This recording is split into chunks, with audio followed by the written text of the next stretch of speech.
Late in the afternoon, and a dust storm had just passed through, turning everyone and everybody this disruptive but gentle shade of gray.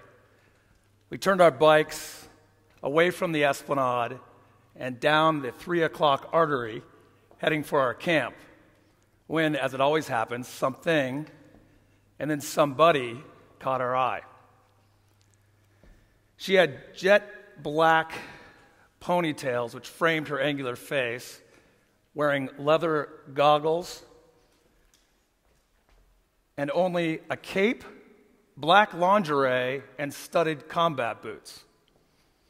Naturally, we asked her to join us for dinner, as did quite a few other newfound friends. After dinner, she asked if she could sing for us. This is an appropriate thank you in this being a gift economy. Opera? She asked, as if needing our permission. Now, it is never quiet on the playa. In fact, techno surges 24 hours a day, interrupted only by random poofs of propane-fueled flamethrowers. But as she sung, and then when she finished, you could hear no other sound but hers. And I knew that we had experienced something truly remarkable. The applause began slowly, as if we all needed some time to become fully aware of what we just experienced. In fact, a gentleman next to me wept. And before we had time to reach out for more, she simply picked up her bike and left. There was no physical recording of this performance, no way of knowing who she was, and we would never see or hear from her again.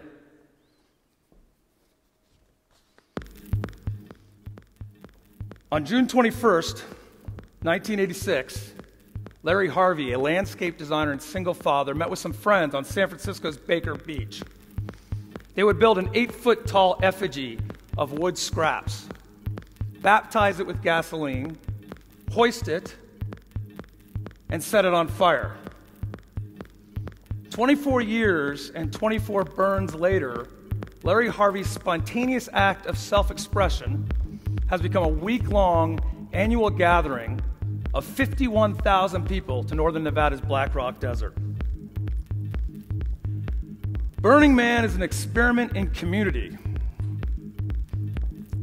based on a set of 10 principles, and these principles demand that those who participate be fully present in the experience.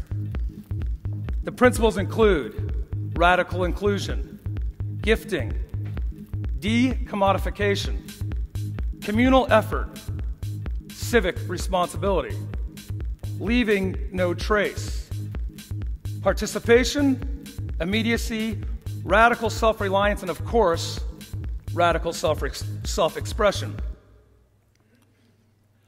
Burning Man also happens to be one of the world's greatest parties, which makes defending it as a life-changing or perspective-altering hotspot a bit of a challenge. Nevertheless, that is my objective of today's talk. And incidentally, that's my wife, Jessica, who's right there down here with me, being radically self-expressing herself. So for those of you who have never been to Burning Man, and by a show of hands, has anybody in the audience been before? We have one person in that back row, two, fantastic. For those of you who have never been before, let's start at the beginning. Your decision to attend your first burn. From this day forward, you will forever be known as a burner.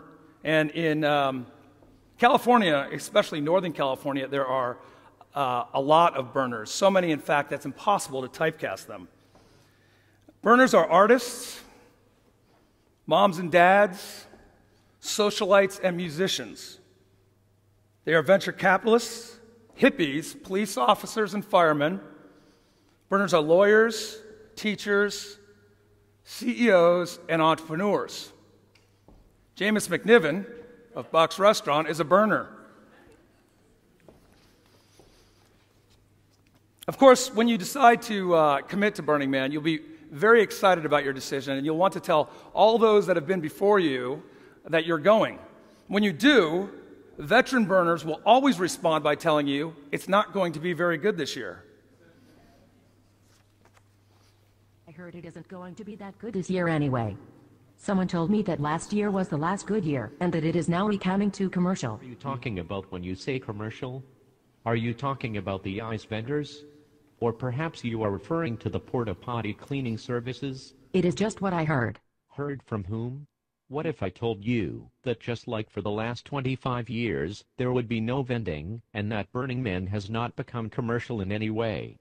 Then would you go? I don't know. I heard it wasn't going to be that good this year. Besides, when have you ever had a bad time on the playa? I don't know. Do you think it will be fun? Yes. Will Palo Alto be there this year? If he is, I will find him and fight him in the Thunderdome. Will the Space Cowboys be there? Yes. With the Unimog? Yes. What about the Flaming Lotus Girls? Yes. Opulent Temple? Yes. Green Gorilla? Yes. Disorient? Yes. How about the Deep End? They are not going to be there this year. See what I mean? Will they have a temple? Yes. Do you think it will be really hot during the day? Yes. I hate being hot. I heard it is going to be really dusty this year.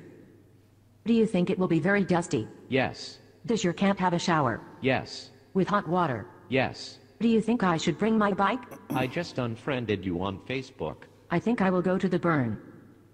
Do you have room for me in your RV? I have decided not to go. I heard it is not going to be very good this year. This clip was posted by a fellow burner, Mark Romer, just prior to last year's burn, and it's spot on. It's a refrain that's been going on for as long as Burning Man itself. And as you will soon see, there is no shortage of irony at Burning Man. Well, now that you've committed, you're ready to become radically self-reliant. Burning Man's principle of radical self-reliance encourages individuals to discover, exercise, and rely on his or her own resources. Now, when 51,000 people commit to radical self-reliance, the results are remarkable. For 1 week every year, Black Rock Desert becomes a fully functional, even wildly efficient city. Now, self-reliance is all about taking care of yourself first. And the act of taking care of yourself first and others next might not seem very consistent with the Burning Man ideals, but in fact, the opposite becomes true. When a community is radically self-reliant, its citizens need only focus on the present. A utopian-like concept that supports the free giving and receiving of radical self-expression. Now, theories aside, there are three principal components that every burner must consider when attending Burning Man. The first is your shelter. You will stay in a tent or an RV or caravan. Second, your bike. Every burner's primary sense of transportation while on the playa, and incidentally, your bike must also be radically self-expressed. And lastly, and probably most importantly, your attire. Show up at Burning Man in street clothes and prepare to be heckled and humiliated, called a pervert or a freak. As one attends, again, a few more burns, the irony of having to conform to the nonconformity is not lost. We get that. My own journey to Burning Man begins in San Francisco, taking about 10 to 12 hours over the Sierra Nevada mountains, through Reno, and then to Highway 447, a 2-lane stretch of highway that travels about 120 miles or so to Gerlach, Nevada, population 170. Once you hit Gerlach, hang a right, and you're home. Home being a barren piece of land 3,843 feet above sea level. Daytime temperatures can reach 110 degrees, and at night it often dips to below zero or below freezing. Jessica Bruder, author of The Burning Book, A Visual History of Burning Man, says it best. The desert wants to kill you. The surface of the playa, how burners refer to the desert, is pure alkaline dust, as light and fine as talcum powder. When the weather's dry, it forms a hard crust that cracks like old paint. The dust gets into everything: your tent, your clothes, lungs, eyes and ears, creases in your palms, your knuckles, and your hair. The desert will colonize your body just as you, with your tents and footprints and fires, colonize this desert. And this dust is not benign. It is corrosive enough to rust bicycles and burn feet. The wind can gust, and usually does, up to 70 miles per hour, creating blinding whiteouts so dense that one cannot see more than a few feet in any direction. So by now you're probably seriously considering your decision to attend Burning Man, and as you drive towards Burning Man, at least your sanity in general. But alas, it's too late. You are through the gates, and your Burning Man experience has begun. Black Rock City is laid out in an arc with concentric streets named per the given year's theme, crossed by time as defined by the man out here and center camp. This 1.5-mile radius is all that is put in place by the Burning Man organization known as the Department of Public Works, a very official-sounding name for a very unofficial organization. Everything else, the camps, the villages, art installations, the mutant vehicles, the music camps, are all built and maintained by the participants. Planned, built in, lived in, and most in fact, ultimately and purposefully destroyed in a matter of weeks. Camps can range from simple tent cities to fully established villages with generators, kitchens, and running hot water. Some of the larger camps, such as Death Guild, return year after year, becoming a stop on every burner's agenda. Death Guild runs Thunderdome, by the way, which is a Mad Max meets Gladiator-like cage where friends are strung together by bungee cords and encouraged to express themselves by hurling towards each other in a proverbial fight to the death. It actually sounds pretty much as bad as it is, especially when your wife is holding the 10-pound foam core club. Your first day at Burning Man, however, is usually one of total sensory overload. Riding your bike from camp across the esplanade, which is that innermost ring of the concentric circle, and onto the playa is truly an awe-inspiring experience, and usually totally overwhelming. So until your senses have adapted, it's best not to search for the subtle nuance of the Burning Man experience on this first day. Instead, most head for a music camp, such as this one. For 24 hours a day, 7 days a week, Burning Man provides some of the world's best DJs with a platform to freely and radically share their music. Now, this is not Ibiza or Las Vegas, where there are cover charges and door policies. In fact, at these music camps, there are no policies whatsoever. One of Burning Man's most well-known music camps is with the Deep End, which became District and is led by DJ Kramer of San Francisco. And this camp is very well known for its wild daytime parties of tribal beats. Hello, TEDxMunich. This is DJ Kramer from San Francisco. Hope you're all enjoying Frank's Hotspot Talk on the Burning Man Festival. And I look forward to seeing you all out on the playa, Burning Man 2011.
It's understandable why so many people think Burning Man is just about doing drugs and dancing naked.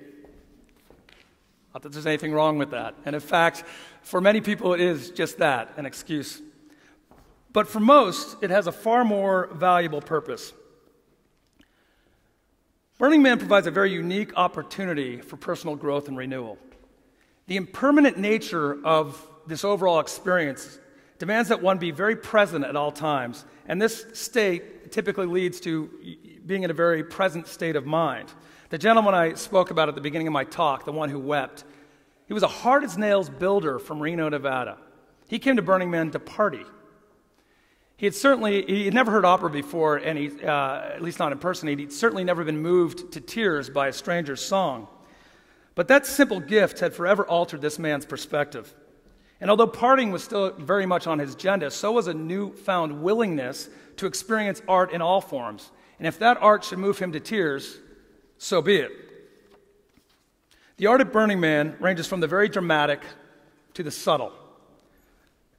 Mike Ross' 2007 Big Rig Jig is a good example of the former, as is Bliss Dance by Marco Cochran. Bliss Dance became the centerpiece of last year's Burn, inspiring impromptu proposals, wedding ceremonies, and even late-night raves. However, some of the most memorable works are those encountered by chance, such as this statement set deep in the playa, or simply a door to nowhere. Other gifts, such as the Flaming Lotus Girls' Utopia, offer a changing perspective from day to night. Some of those memorable art at Burning Man, however, comes in the form of mutant vehicles, wheeled adaptations of transportation such as the infamous La Contessa, which incidentally was burnt to the ground in 2007. Or Never Was. Never Was, a favorite at Burning Man, piloted across the playa by the beloved steampunks. From rolling cats to rubber ducks, mutant vehicles and art cars are everywhere on the playa. As you can see, art comes in all forms at Burning Man, and usually in quite welcome and very unexpected ways. A spontaneous French press coffee, perhaps. Some free advice. Or even a grilled cheese sandwich early in the morning after a late night of dancing. These are all examples of works that truly eliminate the boundary between art and audience, and that is a recurring theme at Burning Man. The music, the art, and nearly everything else at Burning Man is presented in the form of a gift that demands nothing of its recipient but a present state of mind.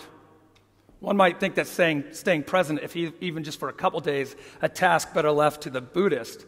But because all these gifts are impermanent in nature, being present is really one's only option. As Burning Man Week nears its end, many of the gifts on the playa are set on fire, leaving no physical trace of their existence. And there's no better example than the temple. Positioned far beyond the man, the temple serves as a place of worship. Tradition dictates that people write walls or attach notes, usually in honor of loved ones no longer with us. The burning of the temple brings Burning Man to an end, and it offers not only closure, but a sense of renewal and hope. And as one departs Black Rock City, they enter a stage burners called decompression. It will take weeks to extract the playa dust from everything you had with you. And when the physical reminders are gone, so will many of the memories that you had of Burning Man will be set aside. But then months later, perhaps at a board meeting or in dealing with your children, you will recall a certain state of mind. A state of mind that said, it's okay to be fully present. A state of mind that said, it's okay to allow this moment forever alter your life's perspective. Thank you.